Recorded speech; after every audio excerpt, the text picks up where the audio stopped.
Bom, gente, boa noite. Muita alegria o convite de vocês para falar hoje. Então, espero poder trazer alguma informação, algum conteúdo, né, que possa causar reflexão de todos nós, né, como foi dito na leitura inicial. Às vezes é uma frase, às vezes é um gesto, e é aquilo que vai ficar dessa parábola é o que vai nos enriquecer. Bom, gente, como a Edna já adiantou, falei certo, Edna? Falou. Como a Edna já adiantou, né, essa parábola, na verdade, ela é chamada de parábola do filho pródigo, mas ela trata de dois filhos. Né, e esses nomes, essas coisas que tem no Novo Testamento, é bom a gente lembrar que não são criação dos evangelistas. Ao longo da história, os estudiosos, os religiosos foram criando as divisões do Novo Testamento e colocaram, então, títulos, colocaram os versículos, enfim. Então, esse título, parábola do filho pródigo, né, é o título pelo qual a parábola é conhecida, mas hoje em dia muita gente chama de parábola dos dois filhos, ou parábola dos filhos perdidos, ou parábola do filho pródigo e do filho mais velho. Talvez tenha aí outras denominações, mas realmente é uma outra forma de encarar essa parábola, porque ela não trata só de um filho, né? Nós temos duas questões aí a observar. Para falar nessa parábola, eu queria começar antes falando de duas outras parábolas. Uma parábola chamada da ovelha perdida e a outra da moeda perdida, ou dracma perdida, que são parábolas que tratam também de uma temática muito parecida. Então, é bom a gente, antes de tratar dessas parábolas todas, pensar, né, onde é que começa essa questão, né? Jesus vinha sendo o tempo todo questionado por todos os lados, né? Ele se colocava na condição de um profeta, né, de Messias. Ele falou: eu sou o caminho, a verdade e a vida.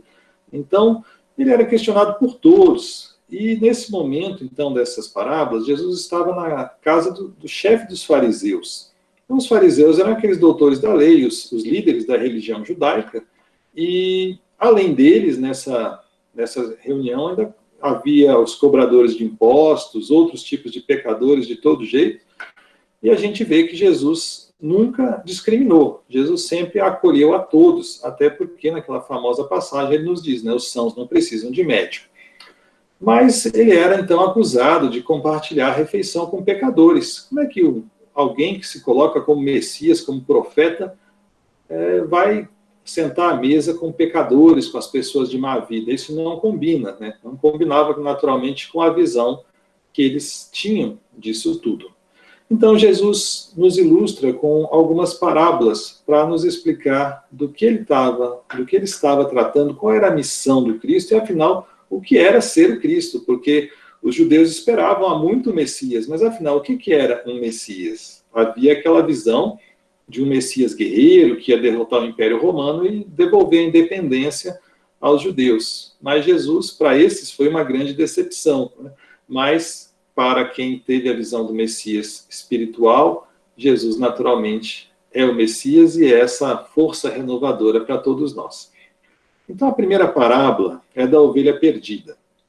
São curtinhas aqui, então eu vou tomar a liberdade de ler. E essa parábola, então, da ovelha perdida diz assim: aproximavam-se de Jesus todos os publicanos e pecadores para o ouvir. Os fariseus e os escribas murmuravam: este recebe pecadores e come com eles. Então Jesus, né, acusado aí de comer com os pecadores, né, propõe essa parábola. Qual de vós é o homem que, possuindo 100 ovelhas e tendo perdido uma delas, não deixa as 99 no deserto e não vai buscar da que se havia perdido até achá-la? Quando a tiver achado, põe-na cheio de júbilo sobre os ombros e, carregando-a à casa, reúne os seus amigos e vizinhos e diz-lhes: regozijai-vos, né? Fiquem contentes, fiquem felizes, regozijai-vos comigo, porque achei minha ovelha que se havia perdido. Digo-vos que assim haverá maior júbilo no céu, né? Maior alegria no céu por um pecador que se arrepende do que por 99 justos que não necessitam de arrependimento. Então, essa parábola está em Lucas 15. Ela nos traz aí uma série de ensinamentos. O primeiro, Jesus não abandona, né? Deus, na verdade, na parábola, Jesus se refere ao pastor, né, que vai buscar as ovelhas, e é Deus acima de tudo. Então Deus não abandona nenhum de seus filhos. Deus sempre vem atrás de nós. Ele não tem filhos escolhidos e filhos abandonados. Todos somos objeto do carinho de Deus, do amor divino. Mas, ao mesmo tempo, como a história da ovelha nos conta, por que ela se perdeu? Porque ela teve o uso do seu livre-arbítrio, né? Se é que a gente pode falar de livre-arbítrio de ovelha, mas, claro, falando de homens, né, que a parábola é uma representação, a ovelha teve o seu livre-arbítrio, ela foi seguir o seu caminho, só que ela se perdeu. E ela se perdendo estaria correndo um sério risco à sua existência. Então, o pastor corre atrás dessa ovelha e vai buscá-la, né? E ele larga as 99 outras e vai buscar aquela que se perdeu. Quer dizer, não abandona aquela ovelha e corre atrás e deixa as 99 para buscar aquela. Então, isso começa a nos mostrar uma coisa que, para nós que já somos espíritas, não é uma questão de grande questionamento, mas para outras religiões que ainda enxergam a ideia de um céu e o inferno como um castigo eterno, não combina, né, essa parábola. Jesus está dizendo que o Pai vai sempre buscar a ovelha que se perdeu. Então, o Pai não abandona, não pode haver um inferno onde alguém é largado por toda a eternidade. Embora, né, volto a dizer aqui, como espíritas, né, nós não temos essa visão, mas para a gente refletir um pouquinho sobre a história do cristianismo e até sobre as vertentes cristãs, até predominantes, que ainda falam em céu e inferno, nós vemos aqui uma parábola que fala, mas Jesus não vai buscar até aquela ovelhazinha que se perdeu. Então, como é que a gente vai falar em castigo eterno? Jesus vem atrás de todos, ou Deus, né, acima do Cristo, Deus vem buscar cada uma das suas ovelhas. E se houvesse um inferno, se as almas caíssem realmente num castigo eterno, isso significaria que Jesus teria falhado em sua missão. Jesus não é o Salvador, ele não veio para nos salvar, ele não veio para nos tirar da nossa pobreza moral, e de repente, uma parte de nós cai e vai parar no inferno eterno. Ou seja, Jesus falhou na sua missão. Não combina, né, gente? Como é que Jesus vai falhar na missão de nos salvar? Jesus é nosso Salvador. Então, são reflexões que a gente traz dessa parábola. E a gente pensa assim, que ele fala que há mais júbilo no céu por salvar-se um pecador arrependido do que por um justo que já está no céu. Por que será isso, então, que traz tanta alegria esse salvar o pecador? Será que não é bom ser justo? É melhor ser pecador, que a gente dá mais alegria para Deus? Naturalmente, né, que não é essa a ideia. Mas a ideia que nós temos, primeiro, onde está o justo? O justo já está no reino de Deus, né? O justo já está acolhido. Claro que a doutrina espírita também nos coloca, quando a gente fala reino de Deus, quando fala céu, a gente sabe que há diversos planos, né, há diversos níveis evolutivos.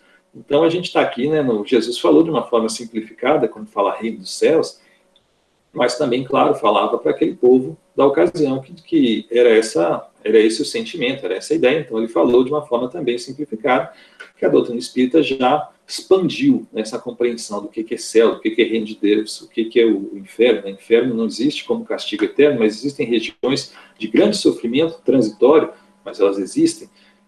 Mas por que existe toda essa alegria de salvar um pecador e trazê-lo para o reino dos céus? Eu acho que a melhor comparação que a gente pode fazer é com a criança, né? Nós tivemos aí agora na entrada ali, veio uma criança que até não quis falar com a gente hoje, né? Estava tímida, mas é isso. Quando a Lívia, começando aí, ela ainda está aprendendo a falar, a gente não fica contente quando vê ela falando, a gente não ficou contente aí um pouco tempo atrás, quando a Lívia aprendeu a andar, e a gente olha assim, nós adultos, nós estamos andando falando, que alegria tem isso? Nenhuma, né? Normal. É parte da nossa vida, mas quando a gente olha aquela criança aprendendo a andar, não dá uma alegria? Quando a gente ouve aquelas palavras que a criança fala ainda erradas, né? Ainda tem aquela dificuldade de pronunciar o R, aquelas coisas todas que a gente até anota no livrinho para lembrar depois como é que foi aquele processo. Quer dizer, essa é a mesma alegria que Jesus conta nessa parábola, de alguém chegar e ver um espírito que resolveu caminhar, que resolveu aprender a falar, que resolveu aprender a fazer as coisas. Então, isso dá muita alegria. Como a gente tem essa alegria enorme quando a criança aprende a falar, e quando o adulto fala, é um fato normal da vida, não tem nenhuma grandiosidade nesse ato, nesse gesto. Mas, ao mesmo tempo, a gente tem que pensar que ele fala que quem está nesse reino dos céus? Os justos. E se eles são justos, então eles não podem ter nem inveja Ou seja, é claro que eles não estão invejosos. Ah, mas olha só, Deus ficou muito feliz porque alguém se arrependeu e veio enquanto eu estou aqui, e Deus não ficou feliz porque eu estou aqui. Ao contrário, Deus está muito feliz por todos que estão no plano espiritual, por todos que estão em colônias espirituais mais evoluídas, mas esses que estão e são chamados pelo Cristo aí de justos, justamente eles são justos porque eles já compreenderam a lei de Deus, estão praticando. Então, se eles praticam, eles não têm inveja, eles também têm essa alegria. Por quê? Porque nós vivemos num processo de colaboração, nós vivemos num processo de harmonização, nós temos que crescer juntos e não crescer separados, ou eu crescer e se você não crescer, problema seu. Quer dizer, não é isso, né? O ensinamento do Cristo é um ensinamento de colaboração. Então, claro que aqueles justos já estão no reino dos céus, porque já tem uma compreensão melhor da divindade, e eles também vão ficar contentes com esse irmão que volta, né, para o caminho reto e que vai ter as suas batalhas para se reencontrar. A segunda parábola se chama da moeda perdida, ou dracma perdida, né, que era o nome da moeda na época. Então, ela fala o seguinte: qual é a mulher que, tendo 10 dracmas, né, 10 moedas, e perdendo uma, não acende a candeia, né, não acende a vela, não varre a casa e não procura diligentemente até achá-la? Quando ela tiver achado, reúne as suas amigas e vizinhas, dizendo: regozijai-vos comigo, porque achei a dracma que tinha perdido. Então, novamente, a gente acha uma passagem que está em Lucas, e contando basicamente a mesma história sobre outro ponto de vista. Alguém que perdeu uma moeda, essa moeda aí correspondia a um dia de trabalho. Um dia de trabalho não é pouca coisa, mas afinal tinha 10 ali, perdeu uma, não é o fim do mundo. Mas não, a pessoa vai até o fim para buscar essa dracma. Por quê? Porque nós não estamos falando de nós estamos falando de Deus. As parábolas falam de Deus, e Deus não vai deixar um filho seu se perder, ele vai buscar até as últimas consequências, porque todos nós temos que melhorar, e todos nós vamos chegar um dia à perfeição relativa que cabe aos espíritos criados por Deus. Então, Deus não tem filhos menores e filhos maiores. Deus tem filhos. Alguns já estão mais esclarecidos, outros menos, mas são todos filhos de Deus. Não existe, então, essa divisão. Esses aqui são melhores, são piores. Então, não existe uma moeda menos importante, uma mais importante. Já salvamos aí 1 milhão de almas, se vão perder 3, que diferença faz? Não é assim que funciona, né? Não é assim que Deus nos conduz. Então, gente, vamos chegar finalmente na parábola do filho pródigo, ou dos 2 filhos, enfim, qual seja o nome que ela tenha hoje, né? Nós falando do seu nome tradicional. Então, a parábola começa da seguinte forma. Continuou. Um homem tinha 2 filhos. Disse o mais moço a seu pai: Pai, meu pai, dá-me a parte dos bens que me toca. Ele repartiu seus haveres entre ambos. Poucos dias depois, o filho mais moço, ajuntando tudo que era seu, partiu a um país longínquo, e lá dissipou todos os seus bens, vivendo dissolutamente. Quer dizer, então, um dos filhos, o chamado filho pródigo, chegou e pediu ao pai a sua parte da herança, né? Na verdade, herança é uma coisa que existe depois que o dono dos bens morre, né? Então não existia herança. Então esse filho está pedindo, na verdade, algo que nem sequer era dele, porque ele não tinha herança ali se o pai estava vivo. Então não só é um pedido grave, como é até uma ofensa ao pai, né? Poxa, como é que para alguns é um entendimento até de que ele é quase desejar que o pai morresse, né? Porque você está pedindo herança, olha, você não é mais meu pai, é como se eu tivesse morrido, a minha parte eu quero e vamos em frente. Agora, uma parte que é curiosa dessa parábola é que ela trata que os 2 filhos recebem a herança, né? Eu li essa parábola por anos e anos e anos, nunca reparei que os 2 filhos recebem a herança, né? Então, na verdade, o pai faz a divisão e dá o quinhão de cada um naquele instante em que um dos filhos pede supostamente o que seria o seu quinhão. Então, os 2 recebem, isso é um fato importante. Esse sítio, é bom que a gente pense, então, o que é? É o reino de Deus, né? Essas terras são o reino de Deus. E esse pai? Esse pai é o dono da terra, é Deus, né? Então, essa parábola está falando do reino de Deus, que é o sítio, Deus, nosso pai, e os filhos, que somos nós, né? Esses filhos somos nós aí, cada um em sua medida. E como é que a gente pode pensar um pouquinho nessa parábola nos dias de hoje, né? Porque, afinal, Jesus falou para uma sociedade patriarcal, em que o pai era quase um governante da família, né? Uma situação que hoje mudou bastante, pelo menos na nossa cultura ocidental. Como é que seria isso hoje, né? O que o filho pede, esse filho pródigo que vai gastar tudo e ficar sem dinheiro rapidamente, ele pede uma vida material, ou seja, ele é materialista. Então, muitas vezes a gente olha essa parábola e fala, mas eu não tenho herança, meu pai não tem dinheiro, então essa parábola não se aplica a mim. Mas Jesus não estava falando de dinheiro, não estava falando de herança material, ele estava falando o quê? De uma vida materialista. E é isso que o filho pródigo quer. Ele quer viver de acordo com a matéria. Ele larga a sua família, ele larga o seu pai, que é, na verdade, Deus, para viver os prazeres que o mundo proporciona. Então é bom que a gente pense nisso, não só como uma metáfora do dinheiro, né? Não só como a herança monetária, mas sim como uma ideia materialista desse filho. E quais são as ideias materialistas? Então a pessoa hoje não tem dinheiro, mas ela vive um sexo sem compromisso, sem preocupação com o parceiro, sem qualquer tipo de interesse, sem qualquer tipo de afetividade, só pelo prazer, isso é viver para a matéria. A pessoa que bebe, né, que tem os excessos alcoólicos e que está comprometendo a sua saúde, o que ela está fazendo? Vivendo para a matéria, pelo prazer que aquela bebida vai dar naquele instante. A gente sabe que depois o preço pode ser bastante alto.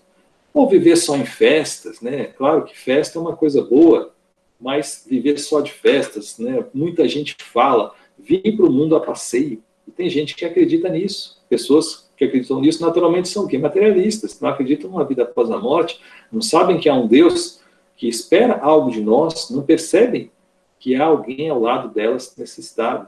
Então, isso é viver para a matéria. Não é só a questão da herança em si, que é o tema da parábola, mas a gente expandir um pouquinho esse pensamento, que, aliás, a beleza da parábola, aliás, quantas belezas tem na parábola, não tem nem como descrever. Mas uma das belezas da parábola é que, quando Jesus conta a parábola, ele não responde ao que foi perguntado.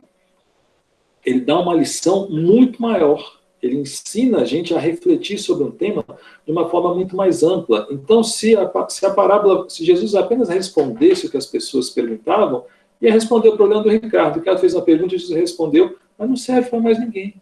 Quando Jesus contava a parábola, ele falava uma coisa que servia para todo mundo.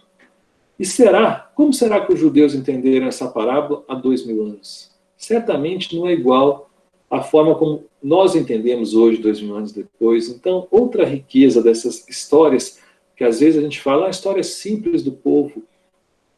As parábolas são das coisas mais ricas que a humanidade já teve, já recebeu da própria espiritualidade na presença de Jesus, porque são historinhas que a cada vez que a gente lê, a gente enxerga outra coisa, a gente aprende uma coisa diferente e percebe, então, conforme o tempo, conforme a minha situação, conforme o meu momento de vida, a lição que a mesma parábola, a mesma historinha simples vai trazer um ensinamento que eu preciso agora. Né? Como Jesus, então, era sábio, né? Parece pouco dizer isso, né? Mas a gente, de vez em quando, tem também que parar e ver a grandeza de cada detalhe do Cristo. Mas a parábola segue, então. Depois de ter consumido tudo, sobreveio àquele país uma grande fome. Então, o país onde o filho pródigo estava, teve uma grande fome. E ele começou a passar necessidades. Foi encostar-se a um dos cidadãos daquele país, e este mandou para os seus campos guardar porcos. Ali, desejava ele fartar-se das alfarrobas que os porcos comiam, mas nem isso lhes dava. Quer dizer, então o filho perdeu tudo, ficou sem dinheiro e foi procurar um emprego, foi procurar um trabalho naquele lugar e conseguiu um emprego de cuidador de porcos. E essa passagem tem um peso maior ainda. Para nós, claro, não existe, sabemos que não existe profissão mais importante ou menos importante. Sabemos que existe trabalhar e não trabalhar. Quem não trabalha está errado, quem trabalha está no caminho certo. Mas, naturalmente, algumas profissões são dotadas de maior status, e é nesse sentido que a gente deve interpretar e entender a parábola. Né? Cuidar de porcos não é menos importante do que cuidar de um país, sendo presidente da República ou sendo rei, mas nesse sentido material até que a parábola traz, claro, cuidar de porcos é uma atividade das mais simplórias. E Jesus ainda traz um ponto um pouco mais forte, que hoje a gente não entende muito na nossa cultura, mas é o fato de que os porcos, né, eram animais imundos para os judeus. Está lá no Levítico dizendo que os porcos são imundos. Então, quando um judeu vai cuidar de porcos, na verdade, Jesus está dizendo que ele chegou realmente ao fundo do poço, porque ele está cuidando de um animal imundo, e o animal imundo está melhor do que ele, porque aqui ele coloca, né, que mesmo as alfarrobas, né, que é um fruto que era dado aos porcos, não era dado ao filho pródigo. Ou seja, ele chegou realmente ao fundo do poço, ao fundo da situação material. Então, a parábola continua aqui. Caindo, porém, em si, disse: quantos operários de meu pai, então o filho pródigo refletindo, né? Quantos operários de meu pai não têm pão com fartura, e eu aqui estou morrendo de fome. Levantar-me-ei, irei a meu pai, e dir-lhe-ei: Pai, pequei contra o céu e diante de ti. Já não sou digno de ser chamado seu filho. Trata-me como um de seus diaristas. Então, o filho vai voltar para casa, mas ele se coloca assim: eu não sou digno de ser filho, eu vou pedir para que ele me cuide como qualquer dos trabalhadores da terra. E o que a gente nota aqui nessa passagem? O que a gente nota de grandioso aqui?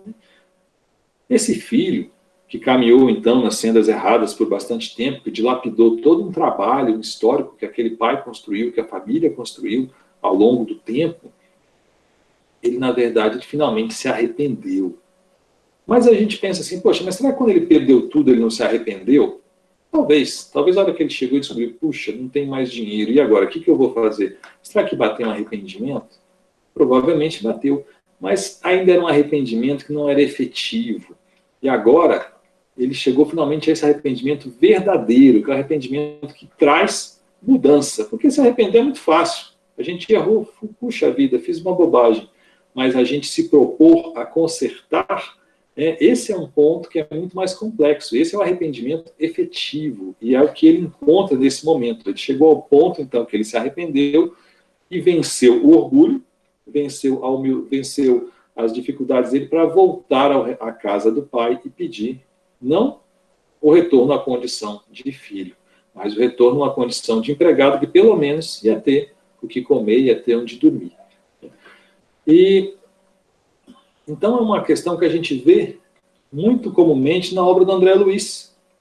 André Luiz nos conta isso o tempo todo, né? O André Luiz está lá no umbral com as equipes de socorro e olham muitos espíritos pedindo: me ajuda, me ajuda. E os mentores, os dirigentes do trabalho que o André Luiz está compondo, não apresentam um resgate naquele momento. Eles comentam que sim, que eles são ajudados, mas não apresentam um resgate. Por que eles não resgatam ali, se eles estão com os meios de condução para aquelas pessoas serem levadas ao nosso lar? E o que os espíritos nos mostram, mas não é a hora deles. Quer dizer, eles ainda estão nesse primeiro momento do arrependimento. É claro, eu fiz um monte de coisas, de repente eu estou sofrendo. Ninguém gosta de sofrer, só maluco gosta de sofrer. Isso é um problema aí diagnosticado, que precisa procurar um médico, um psicólogo para se curar, porque ninguém gosta de sofrimento. Então é claro que a pessoa começa a sofrer, se vê num período longo de sofrimento, ela vai se arrepender. Meu Deus, eu errei, não devia ter seguido o caminho que eu segui, porque olha só onde eu estou hoje. Mas é muito fácil se arrepender nesse ponto. O difícil é o arrependimento sincero. O arrependimento sincero é realmente eu me propor a me transformar. E esses espíritos, né, que o André Luiz nos mostra, muitos deles estão ali pedindo ajuda, mas eles não se propuseram a transformação. Se eles não se propuseram a transformação, ainda não é hora deles serem resgatados, porque aquele resgate, na verdade, vai ser um benefício injusto para quem não está fazendo por merecer. E vai chegar a hora, então, que eles se arrependem, como a gente vê o próprio André Luiz, que passou 7 anos no umbral. Nesses 7 anos fez algumas preces, claro, mas somente naquela prece que ele faz 7 anos depois, naquele momento em que ele passa horas e horas em oração, se ligando ao Pai, é que realmente ele se arrepende de verdade. É o arrependimento que a gente vê agora no filho pródigo, né? Ele se arrependeu de tudo e a ponto de tomar uma atitude de transformação. Essa atitude de transformação é: vou aceitar humildemente a situação de que não sou mais filho do meu pai, vou pedir, morrendo de vergonha, imagina a vergonha desse filho pródigo, de voltar sem nada, né, ter dilapidado o patrimônio do pai, ter gastado um dinheiro que nem sequer era dele, porque o pai não tinha morrido, quer dizer, não havia herança, e ele chega nesse ponto e pede, então, um emprego para o pai. Ele não pede para voltar a ser filho, ele vai lá pedir um emprego como serviçal. Isso, gente, tem uma questão 784 do Livro dos Espíritos, que a resposta, vou passar só um trechinho que nos diz assim: faça mister que o mal chegue ao excesso para tornar compreensível a necessidade do bem e das reformas. Então, muitas vezes nós só compreendemos a necessidade de mudança quando o mal chega ao excesso, né? O mal quer dizer o nosso sofrimento, a nossa dor. Então, enquanto ela não chega ao excesso, a gente não se arrepende. Lembra aquela outra passagem, né? Jesus nos fala: vinde a mim, vós que estáis fatigados, né? Vinde a mim, vós que estáis cansados, e eu vos aliviarei. Quer dizer, eu precisei cansar. Não adiantou me ensinarem, me mostrarem, me falarem. Às vezes a gente só muda quando a gente cansa, não aguento mais sofrer. Não é uma mudança, vamos dizer, consciente, mas é uma mudança pelo cansaço. Chega uma hora que a gente desiste, né? Não quero mais sofrer. Agora eu vou ter que aceitar a transformação, vou ter que reencarnar, vou ter que começar um outro trabalho, enfim, cada um vai ter a sua medida de regeneração. Mas então, muitas vezes, é preciso que o mal chegue ao excesso. Está lá no Livro dos Espíritos, questão 784, e só aí que muitas pessoas vão compreender a necessidade da transformação, e é o que aconteceu com o filho pródigo. Ele foi perdendo, foi procurar um emprego, encontrou um emprego com os porcos, trabalhar com os porcos, e ainda assim resistiu, mas finalmente, em algum momento, ele compreende as verdades eternas, e aí ele se transforma. Começa, aliás, o processo de transformação. A transformação é um processo árduo, não é do dia para a noite. E aqui continua a parábola. Levantou-se e foi ao seu pai. Estando ele ainda longe, o seu pai viu e teve compaixão dele, e correndo, o abraçou e beijou. Do que a gente está falando? Quem que é mesmo esse pai que vai correndo? É Deus, né? Então, essa parábola nos mostra a caridade verdadeira. A caridade verdadeira é aquela que vai atrás do sofrimento. E é assim que Deus age. Deus vai atrás do sofrimento. Ele não vai ficar esperando que a gente se humilhe, né? O que é pedir esmola? Esmola é algo humilhante. Esmola é algo que não é bom para a pessoa ter que chegar nesse estado. E muitas vezes a pessoa chega no estado de ter que pedir porque ninguém foi antes ajudar essa pessoa. Tem pessoas, claro, a gente sabe, tem pessoas que estão na miséria por uma situação de uma escolha de vida, opções existenciais de cada um, é o livre-arbítrio em ação. Mas mesmo assim, a gente deve buscar o sofredor, a gente não tem que esperar o sofredor bater a nossa porta. Esse é o nosso desafio, né? O desafio de nós como indivíduos, é o desafio da casa espírita, né? Esse ano nós tivemos um encontro muito interessante na nossa casa, que com a pandemia, os trabalhos assistenciais tiveram uma mudança e foram recebidos, então, vários pedidos de auxílio, e o grupo foi, então, levar auxílio para um acampamento bem pobre, chamado Betel. Alguém pediu que se levasse auxílio a uma determinada família, e foi levado, então, auxílio àquela família, e quando se chegou no local, verificou-se que o local era muito pobre, que havia muitas famílias lá. Então, começou-se um trabalho de auxílio a essas famílias, que é o trabalho que a Casa Espírita tem que fazer, né, que a Casa Espírita de vocês certamente faz, e que as casas precisam buscar. Quer dizer, é ir atrás da dor, não é esperar a pessoa na miséria bater a nossa porta, né? Deus não esperou o filho pródigo se mexer, né? Deus, quando vê o filho, correu atrás dele. E essa é a providência divina, porque a providência divina somos nós. A gente não vê um prato de comida cair do céu, a gente não vê um remédio do nada aparecer, mas a gente vê que alguém pede e nós nos mobilizamos para conseguir esse remédio, nós nos mobilizamos para conseguir esse prato de comida, porque nós somos, né? Jesus não falou, nós somos deuses, então nós somos representantes de Deus na Terra, todos nós. Então nós temos que fazer como Deus fez na parábola, correr atrás da dor. Então Jesus está aqui nos mostrando a grandeza de Deus e da sua providência. E a parábola segue então. Disse-lhe o filho: Pai, pequei contra o céu e diante de ti. Já não sou digno de ser chamado teu filho. O pai, porém, disse aos seus servos: Trazei-me depressa a minha melhor roupa e vestilha, e ponde-lhe um anel no dedo e sandálias nos pés. Trazei também um novilho cevado, matai-o, comamos e regozijemos, porque este meu filho era morto e reviveu, estava perdido e se achou, e começaram a regozijar-se. Então começou uma festa por esse filho que foi encontrado. Então é interessante que o filho preparou um discurso que terminava com a frase, né, trata-me como um dos seus diaristas. E Deus não deixa nem ele chegar no final da frase. Deus recebe e o acolhe como filho. Então ele não consegue nem se colocar na condição que ele queria. Dizer, olha, pai, eu não sou digno, não sei o quê, eu não mereço nem ser seu filho. O pai não dá nem atenção para isso, não deixa nem ele completar a frase. Por quê? Porque ele sentiu o retorno do filho, e o filho será sempre um filho. Ele, assim que ele é recebido, e não como alguém perdido, como alguém, né, aquela coisa que a gente olha assim, né, eu não falei que você ia se estrupiar naquele país, você ia gastar seu dinheiro, agora você vem pedir ajuda para mim? Quer dizer, esse é a gente, esse é o ser humano, esse é o homem, esse não é Deus. Deus é o da parábola, é aquele que acolhe o seu filho. Tem uma passagem interessante que o Rodolfo Caligares nos traz na sua obra, em que ele comenta essa parábola, porque existe o filho e existem os servos, mas não são todos filhos de Deus. Como é que tem servo? Não é todo mundo filho?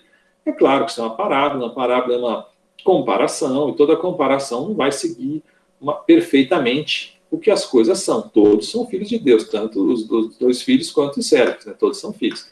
Mas nessa parábola, o que representam esses servos? São aquelas pessoas que até trabalham para Deus, mas mediante pagamento, né? É como se elas não quisessem estar ali, mas tudo bem, Deus me dá algumas coisas, me dá alguns benefícios, eu vou até trabalhar um pouquinho para Ele. Mas eu estou esperando algo em troca, eu não estou dando uma coisa apenas pela alegria de oferecer algo ao Pai, ao Criador e ao meu semelhante. Mas sim, é como se eu estivesse trocando com Deus, ainda barganhando, eu estou esperando um pagamento de Deus. Então esses seriam os servos, né? Por isso eu diferencio os servos dos filhos. E é interessante também que essa festa que o pai faz, né, que mata o bezerro, é para toda a comunidade, não é uma festa só para meia dúzia ali da família, né? Então Deus, se a gente tem uma ideia da alegria de Deus quando um filho se regenera, ele dá uma festa para todos, não é só para aquele filho perdido. Então, gente, terminando essa parte que fala do filho pródigo, e antes de entrar no outro filho, quem que é esse filho pródigo? Esse filho pródigo representa os pecadores do mundo, né? As pessoas materialistas que deixam toda aquela bênção das terras divinas para ir buscar apenas os prazeres passageiros e momentâneos que a matéria pode oferecer, sem preocupação com o futuro. No futuro nós seremos, né, prestaremos contas. Então esse filho pródigo representa os pecadores do mundo. E agora, então, a gente vai começar a falar um pouquinho do outro filho, o filho que ficou em casa e que também recebeu a sua parte da herança. E a parábola diz assim: seu filho mais velho estava no campo. Quando voltou e foi chegando à casa, ouviu a música e a dança, e chamando um dos criados, perguntou-lhe o que era aquilo. Este lhe respondeu: chegou teu irmão, teu pai mandou matar o novilho cevado, porque o recuperou com saúde. Ele se indignou e não queria entrar. E saindo, seu pai procurava conciliá-lo. Então, novamente, o outro filho agora se rebela, não quer entrar em casa. E o que o pai faz? O pai sai e vai atrás desse filho. O pai, que é Deus, vai buscar esse filho que agora também está aí no seu orgulho, na sua vaidade, não consegue enxergar a alegria de receber o pecador de volta à sua casa. Então, é mais um exemplo da caridade divina. E acho que é sempre bom a gente lembrar que Deus, para muitas pessoas, é visto como alguém que criou o mundo e foi descansar. Muitos, mesmo religiosos, ou até espíritas, às vezes têm essa visão. Não, Deus criou o universo, Deus colocou uma série de regras que funcionam, então ele agora deixa que as regras funcionem. Então, os homens vão viver de acordo com essas regras, os planetas, as estrelas vão explodir, vão se reconciliar, tudo isso acontecendo sem necessidade da interferência direta de Deus, porque Deus, então, já teria criado o mundo. Independentemente da visão do sétimo dia, do descanso, que está lá na Gênesis, do Velho Testamento, mas é uma visão que muita gente tem. Deus criou regras, criou normas, agora as coisas andam por suas próprias pernas. Só que Deus nunca foi descansar. Deus não pode descansar. O nosso mundo só funciona pela energia de Deus. Então, se você plantou um jardim na sua casa, ficou lindo, aí você não volta a cuidar desse jardim, o que vai acontecer com ele? Ele vai se destruir, vai crescer mato, vai morrer na época da seca, você não vai ter mais um jardim. Deus criou um jardim maravilhoso, que é o universo, que somos nós, os homens, que são as outras criaturas.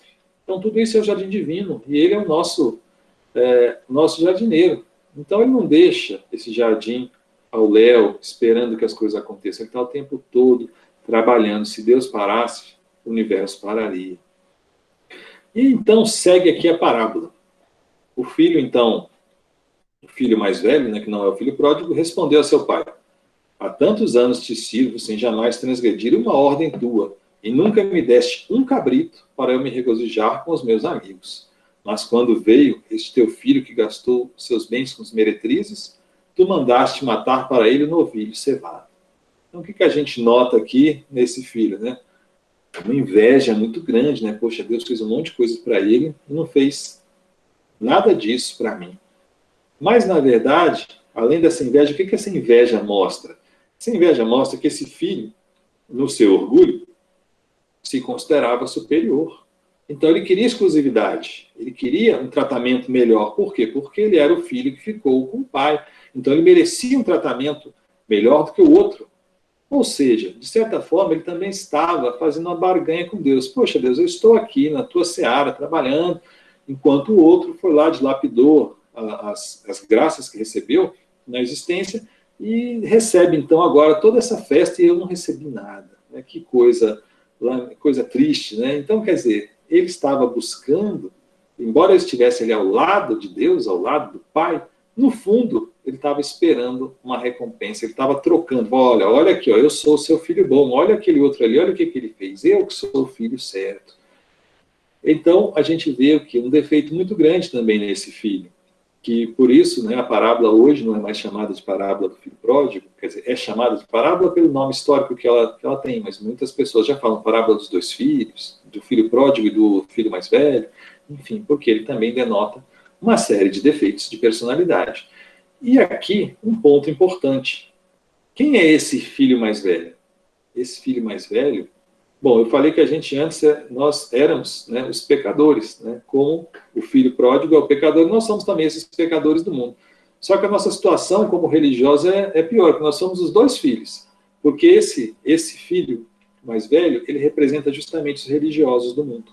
Ele representa aquelas pessoas que estão supostamente ao lado de Deus, estão trabalhando em alguma atividade, ou estão ostentando algum título que as religiões do mundo oferecem, mas ao mesmo tempo eles estão assim barganhando com Deus. Eu sou o seu sacerdote, eu sou o presidente do centro espírita, eu sou o diretor disso ou daquilo, eu sou aquele frequentador do centro espírita, né? Eu estou aqui no domingo 7 da noite, meus amigos estão todos bêbados, estavam vendo o jogo do Flamengo, e eu sou aquele que estou aqui no centro espírita ouvindo uma palestra.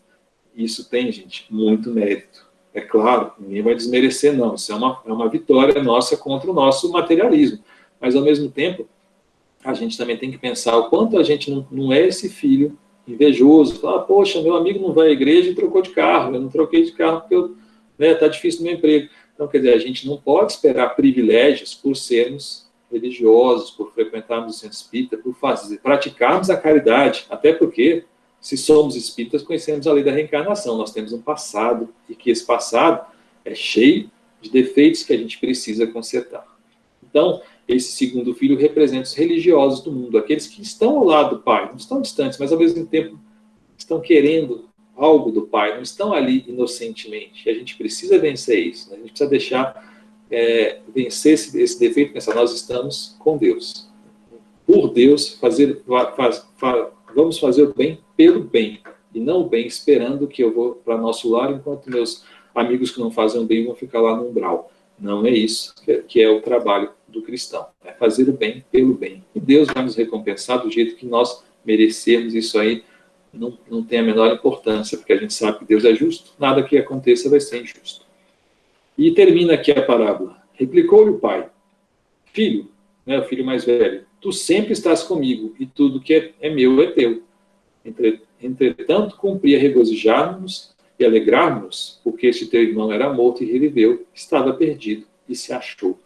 Então, essa alegria que a primeira parábola nos conta, ali, a primeira parábola lida, nos fala a alegria de quando uma ovelha perdida volta. Né? Que alegria enorme, quer dizer, que há mais alegria quando um pecador se arrepende do que com um justo. Por quê?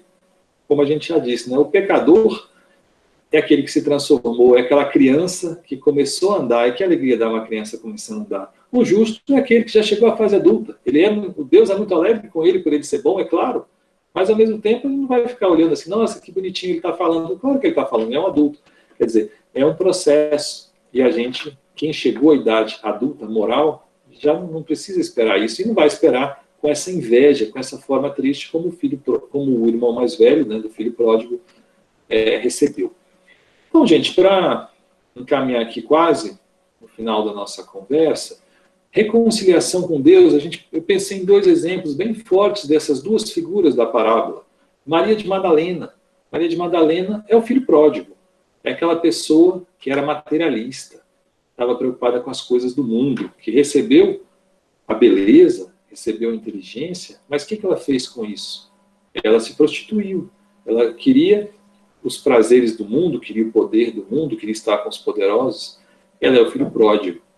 Mas, quando ela vê o Cristo, ela transforma-se, ela se modifica o processo, começa o processo de modificação. A modificação não é do dia para a noite. Ela começa o processo de modificação, ela vê os olhos do Cristo, ela procura o Cristo e fica com aqueles olhos em sua mente. Então, ela vai se transformando e quando ela chega ao desencarne, então ela no livro Boa Nova, Jesus a recebe. Né? Veja bem, uma pessoa que era ali perdida, é recebida apenas pelo Cristo, e o Cristo fala, Maria, você atravessou a porta estreita. Então, quer dizer, a pessoa que estava no pé da escala de valores segundo os nossos julgamentos humanos, em apenas algumas décadas que ela viveu, conseguiu se transformar a ponto de ser recebida pelo Cristo e receber a informação de que atravessou a porta estreita. Né? Cuidado com os nossos julgamentos, né? Cuidado quando a gente vira esse filho mais velho que vai julgar o filho pródigo, porque às vezes o filho pródigo dá um salto. Às vezes, como aquela questão que a gente leu lá atrás, é preciso que o mal chegue ao limite para a pessoa perceber que precisa se transformar. E Maria de Madalena chegou ao limite.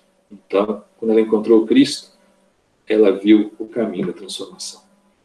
E um exemplo do filho mais velho, Paulo de Tarso. Paulo de Tarso, representando esses religiosos de todo o tempo, que hoje nós representamos esses religiosos, né? Nós somos espíritas, nós frequentamos a casa, nós temos responsabilidades dentro da casa espírita.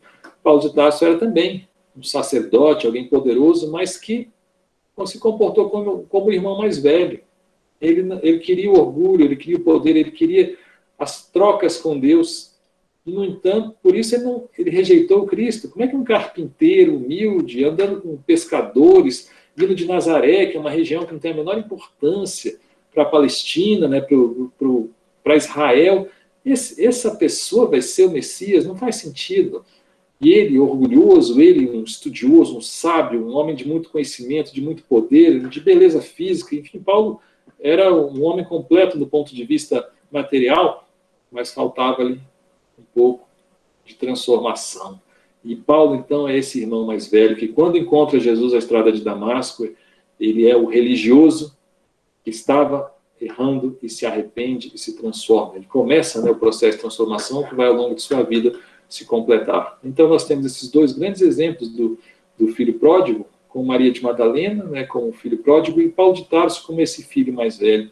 Mas, acima de tudo, vamos pensar na nossa posição dentro dessa parábola, né, um pouco como filhos pródigos, um pouco como esses pecadores materialistas, e um pouco também como esses representantes das religiões do mundo, que somos nós representantes do Espiritismo, na medida da nossa atividade, mas todos nós, então, vamos à casa espírita, estudamos. E o nosso compromisso, o que a gente está fazendo? Nós estamos esperando de Deus alguma coisa, ou a gente está inocente espírita, buscando realmente ajudar o próximo, buscando realmente aprender a caridade, buscamos realmente aprender o perdão, a humildade, a paciência. Qual é o nosso papel? Isso aí, isso é o mais importante, né? Não é só a gente refletir sobre Paulo, sobre Maria de Madalena, mas a gente refletir sobre quem somos nós e onde estamos nós nessa caminhada. Nós já voltamos para os braços do Pai, já corremos, quer dizer, corremos, não chegamos e ele veio correr. O Pai já conseguiu nos abraçar ou a gente está fugindo dele ainda? Ou até que ponto, claro, todos nós já temos algumas virtudes, alguns valores, mas até que ponto a gente está aceitando o abraço de Deus? Até que ponto eu estou aceitando trabalhar nas terras de Deus? Até que ponto eu estou querendo fugir de novo para aquele outro lugar para eu viver a minha vida materialista? Então, gente, Deus é um pai amoroso. Se é um pai amoroso, ele não ia abandonar jamais uma das suas ovelhas. Então, é triste a gente ainda ver a ideia de um céu, de um inferno, especialmente, claro, do inferno, com um Deus que deixa seus filhos se perderem, mas não foi isso que Jesus falou. Jesus falou que aquela ovelha perdida, aquela dracma perdida, tudo Deus vai atrás, não vai abandonar. Então, como disse João na sua epístola, Deus é amor. Esse amor, ele não deixa que suas ovelhas se desgarrem, ele vai correndo atrás delas, embora respeite, claro, o nosso livre-arbítrio, mas jamais nos abandona. Então, eu queria agradecer a, a todos que ouviram, né? Se alguém tiver alguma questão que queira falar, se houver tempo, né, conforme for aí a casa, estamos à disposição, sempre agradecendo esse convite. Obrigado.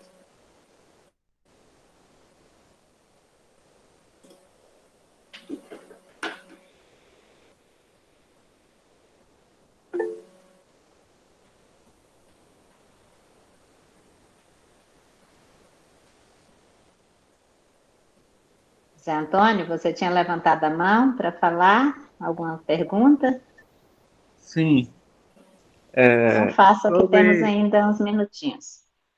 essa questão do irmão mais velho, assim, ele era um filho participativo na vida do pai, e consequentemente da família, né? E ele está sendo visto assim como um invejoso, assim, até sentindo despeito em relação ao irmão, ao pai. Em algum momento ele está sendo injusto? Bom, eu acho que ele está sendo injusto, né, porque nós estamos falando da lei divina. Né? A lei divina, né, se o próprio senhor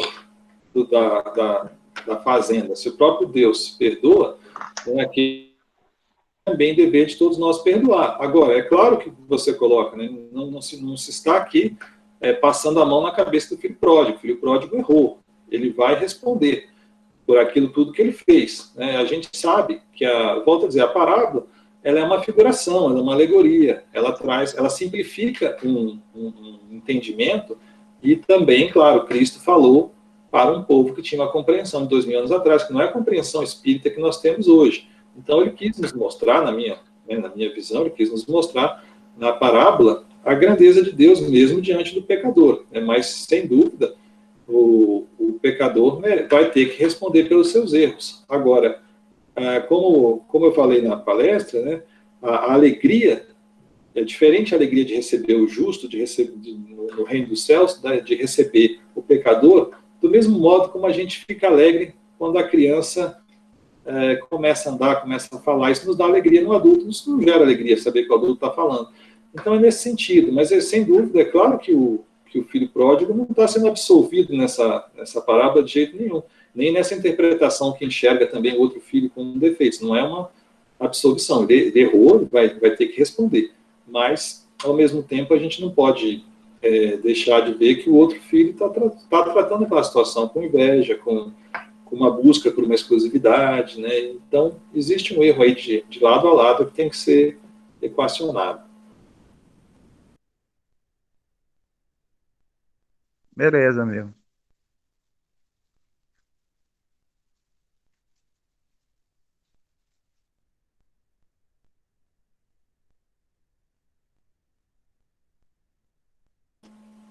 Seu microfone está fechado, Edna.